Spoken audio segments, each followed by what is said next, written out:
बात फुर्सत की सलाह की, बात कुछ किताबों की और कुछ सिनेमा की, लेकिन उससे पहले बात विज्ञान की। पिछले दिनों ललन टॉप को बुलाया गया हार्वर्ड यूनिवर्सिटी पर।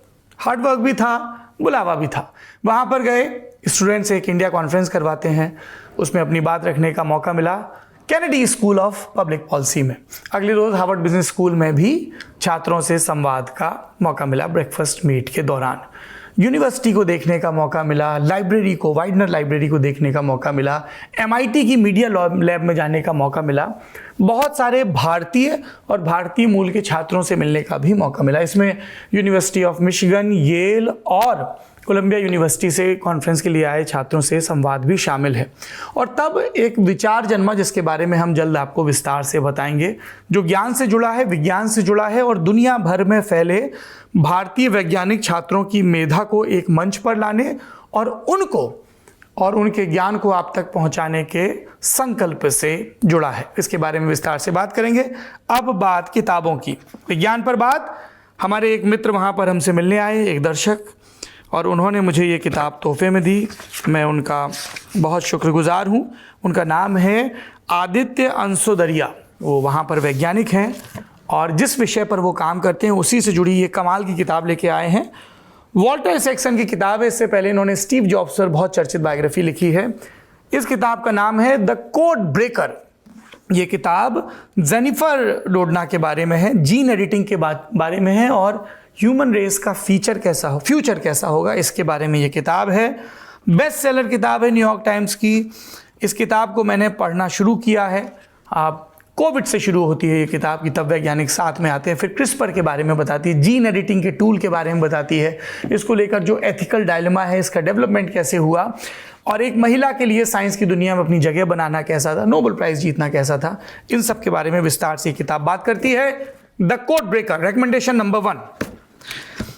दूसरी किताब है हिंद युग्म पब्लिकेशन से छपी हमारे समय के महानतम साहित्यकारों में जो जीवित हैं उनमें से एक विनोद कुमार शुक्ल जी की कविताओं की ये किताब। विनोद जी हिंदी के बहुत ज़रूरी बुजुर्ग हैं। उनकी कुछ कविताएं आपके लिए पढ़ देता हूँ, कुछ इसलिए ताकि आप भी अपने तहीं खोजते हुए उन तक पहुँच सकें। वह कौन सा दिन होगा, ये कविता का शीर्षक है।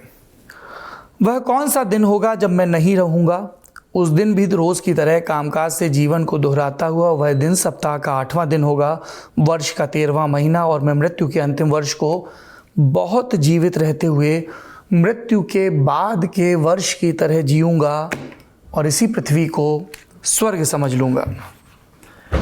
एक कविता है जिसकी आखिरी पंक्तियाँ तो मुझे बहुत ज़्यादा लुभा गईं।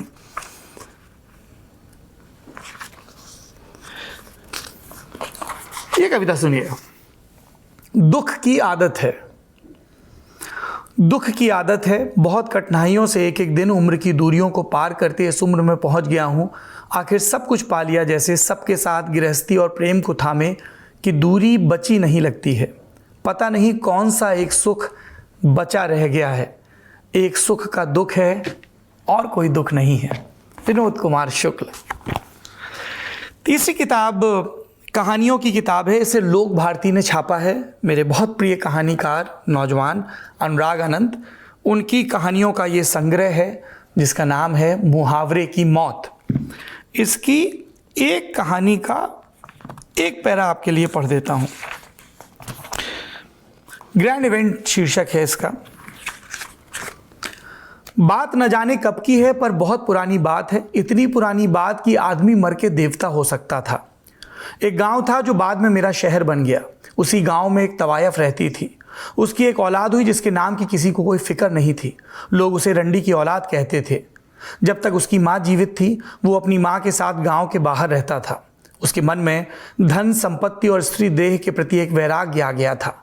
इसका कोई आध्यात्मिक कारण नहीं था। इसकी सीधी सी वजह थी कि उस बच्चे ने बचपन से ही अपनी माँ को देह बेचते देखा था, जिससे उसके मन में निर्वस्त्र स्त्री की कल्पना करते ही माँ का भाव जागता था। और धन संपत्ति के प्रति वैराग्य का कारण यह था कि इसकी वजह से और इसी के बल पर उसकी माँ की देह एक दुकान में बदल गई थी। वो जब अपनी माँ से अपने पिता के बारे में पूछता तो उसे सिवाय मौन के कुछ ना मिलता। लोग कहते उसके सैकड़ों बाप हैं पर उसका पिता कोई नहीं। उसने इन सब का सीधा मतलब निकाला कि वो ईश्वर की संतान है और इसलिए मर नहीं सकता। वो अमर है और उसे किसी अस्त्र शस्त्र से मारा नहीं जा सकता, ना आग जला सकती है ना पानी डुबा सकता है। इस झूठ पर उसने इस तरह यकीन किया कि वो उसका निजी सत्य बन गया, जो ईश्वर की नियति से ज़्यादा ताकतवर था, जो ईश्वर को चुनौती देने के लिए तैयार था। बहुत ज़रूरी किस्म का लेखन। ये 3 हुआ। और इसके अलावा अनोरा एक फिल्म है और गोल्डन ग्लोब समेत, बाफ्टा समेत कई जगहों पर उसके लिए बेस्ट एक्ट्रेस का नॉमिनेशन और अवार्ड मिला है। ये फिल्म आपको देखनी चाहिए। ऑस्कर की फिल्में खोज के देख लीजिए जो दावेदार हैं। The substance, a different man, conclave भी देखी पिछले दिनों, कॉन्क्लेव देखिए, अनोरा देखिए, ब्रूटलिस्ट अभी मेरी बाकी है। और आपने कौन कौन सी फिल्में देखी इस बीच, उनके बारे में ज़रूर बताइए। एमिलिया पेरिस भी देखिए। एमिली इन पेरिस नहीं, मैं म्यूनिक में, बॉस्टन में जिनको पता रहा था उन लोगों को पहली बार में सुनने में लग रहा था कि मैं एमिली इन पेरिस की बात कर रहा हूँ। एमिलिया पेरिस एक फ्रेंच फिल्म है, स्पेनिश भाषा की फिल्म है, एक ड्रग वॉरलॉर्ड के बारे में है जो जेंडर चेंज के लिए जाता है और उसके बाद पूरी घटनाएं अपनी गति से चलती हैं। आप इन दिनों कौन सी फिल्में देख रहे हैं, कहाँ की यात्रा कर रहे हैं, क्या सीख रहे हैं, ज़रूर बताइए, साझा करें ताकि एक दूसरे से सीखने का क्रम चलता रहे।